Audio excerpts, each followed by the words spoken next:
And you've made it known when you finally do have your opponent, you watch tape on them so you know everything, all their ticks, why they step, why they throw hit kicks, why they block certain things.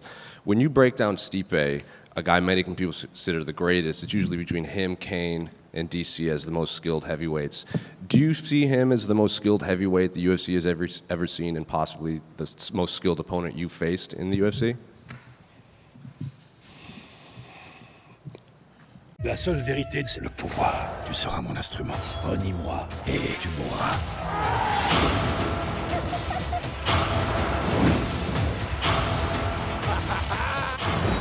Rome m'a tout pris. Mais j'aurai ma vengeance. Gladiator 2. I think actually Daniel Cormier is probably the most skilled. You know, his Olympic level wrestling, his dirty boxing, his boxing. But Stipe's beat Daniel Cormier. Stipe, he deserves to be here, man. He can wrestle. He always comes lean and in shape. He has great cardio, and he has that right hand.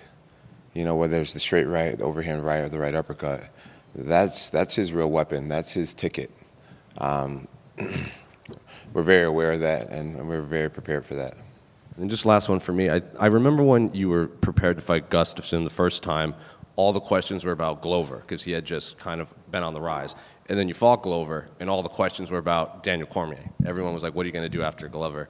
Now everyone's talking about another guy not named Stipe. So I guess why do you think that narrative has always followed your career? It's like fans and media never focus on the fight you have.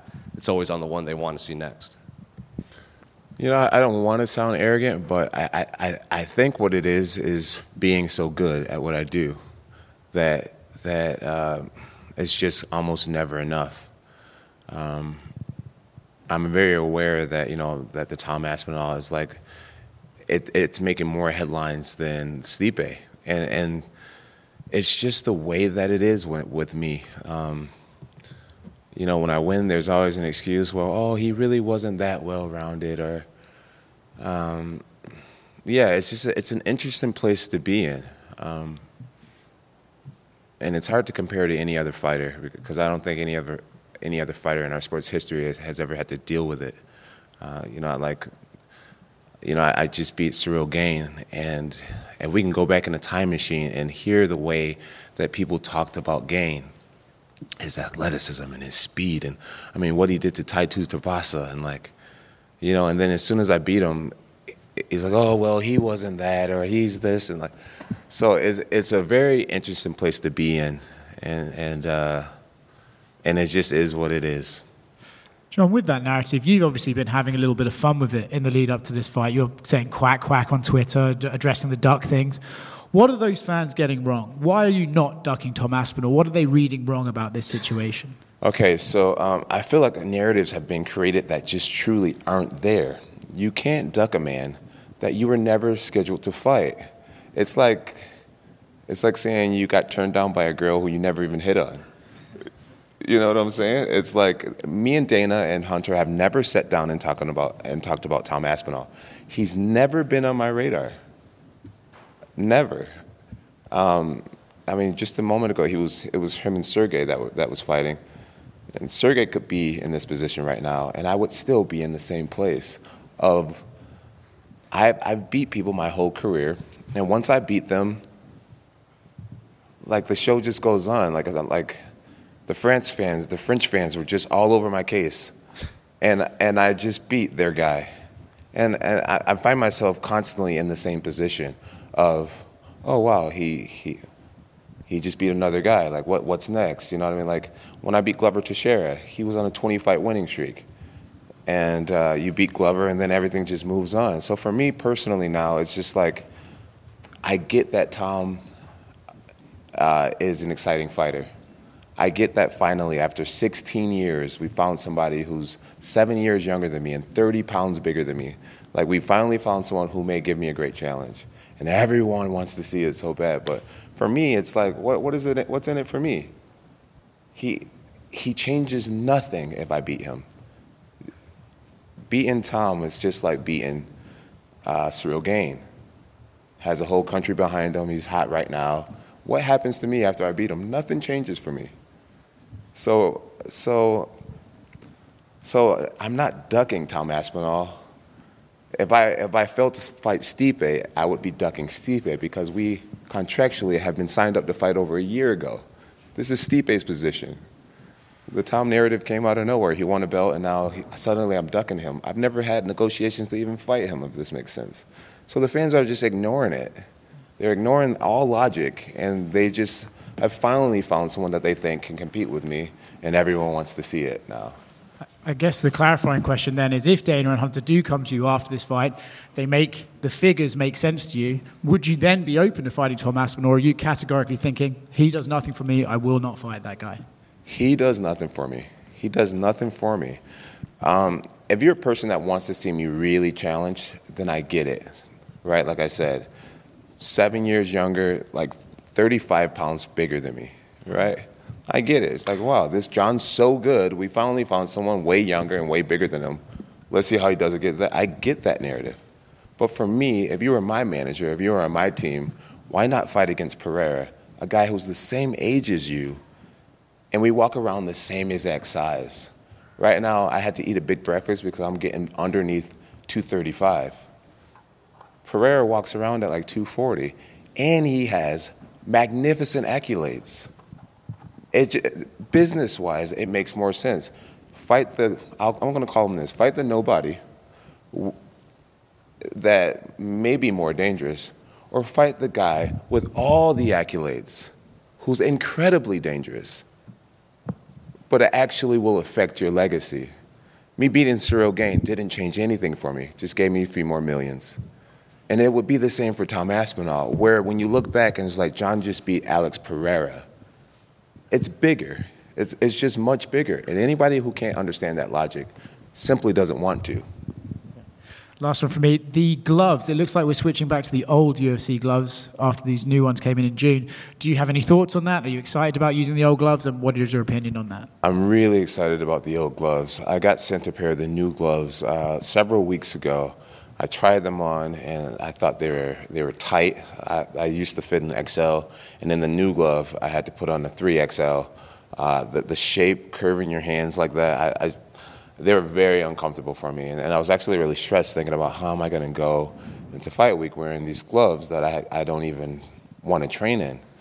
So when I got a phone call recently, Hunter said, everyone on this card are veterans. Why put a bunch of vets in a new glove? Let's give you guys all what you're used to. It was a major relief to my coach, Brandon, who wraps my hands. It was a major relief to me as well. I agree that the Alex Pereira fight would be massive. Obviously, the accolades, I think, is a really strong argument you make.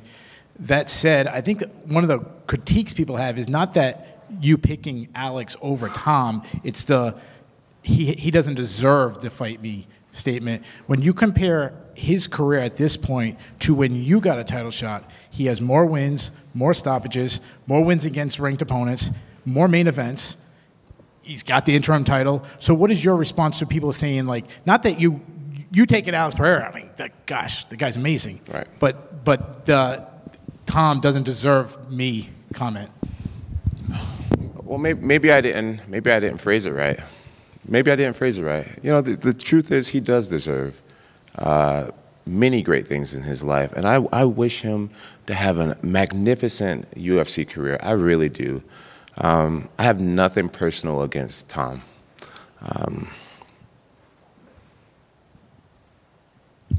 So maybe I shouldn't have said that he doesn't deserve, because he does deserve great things.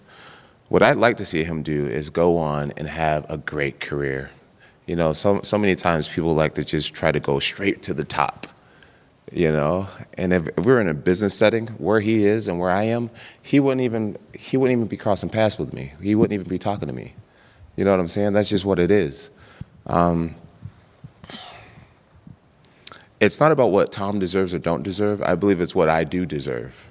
And after this many years with this company and all the work that I've put in, I believe I'm at a place where I deserve to be able to say, I don't want to fight that guy. I want to fight this guy. I want to fight that guy. And that's why I'm be more than willing to relinquish the belt. I don't feel like I need the heavyweight championship of the world. I feel like what I've created for myself is almost bigger than belts.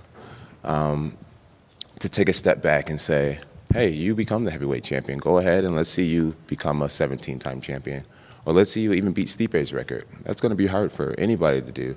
But what I do feel like I deserve is the ability to just take a step back and say, hey, either I retire or I start fighting fights that make sense to my legacy. And Alex Pereira is the only fight right now that makes sense to my legacy. A guy who's young and, well, my age and active still and have something worthwhile to me.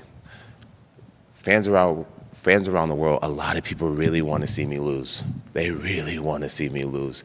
To see me walk away with all the chips just irks people inside. And I'm glad to be in this position to walk away with all the chips. And yeah, at the end of the day, Pereira, man, Pereira's worth risking it for me. I don't know how many ways I can say it, but he just doesn't have the titles. You know, he can have finishing rate, high finishing rate and all that type of stuff, but he doesn't have titles. And when you have 17 world titles, it only makes sense to fight somebody on your level. And Tom Aspinall and Alex Pereira are not on the same level. Maybe they're both excited, they have the same excitement level, but when it comes down to what they are doing, they're not on the same level. And so for me, when I have belts and I have money and all that type of stuff, I'm looking for the legacy stuff. Tom doesn't give that to me. Hype, I would shut up hype, but I've been doing that my whole life, is shutting up hype. Me, selfishly, I want legacy. That's what I want.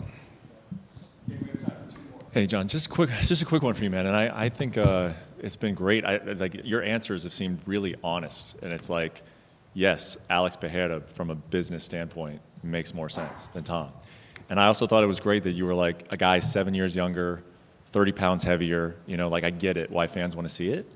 And maybe some fans want to see you lose, but I also think fans just want to see you like really challenged. Like they see you as like you're this greatness, and we want to see greatness challenged. Like a lot of people, their favorite fight of yours is Alexander Gustafsson, you know? So is there still a part of you, like as a competitor, that is drawn at all to that? Like I hear everything that you're saying, but I also like, and maybe that's just something about like getting older and what you've accomplished in your career, but I think that's why people want to see it. It's like they see it as like this great challenge. They want to see greatness challenge. Like does that entice you at all still? There's a part of it that does, but if I'm being completely honest, I feel like Tom's been such an asshole that I don't want to do business with him.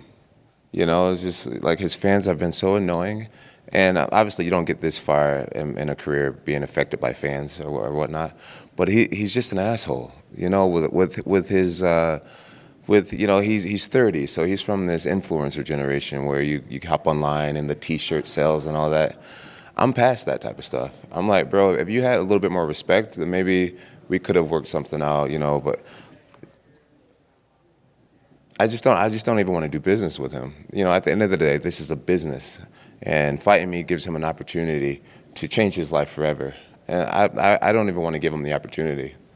Like he just played his cards wrong with me personally, and you know I'm 3 years from being a 40-year-old grown man. You know what I'm saying? It's just like the press conference, going through the whole shebang with him. I'd rather not do. Pereira on the other side, respectful, cool, barely says much. It's like, I'll do business with you. I would risk it all with a human being like you. You actually have the accolades to back up your shit.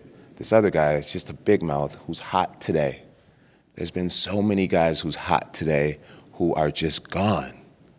You know, Sergey was in the same position not too long ago. Now he's starting to fall off already. I've just been around this sport too long to give a big mouth who's hot today the opportunity. All right, guys, thank you so much.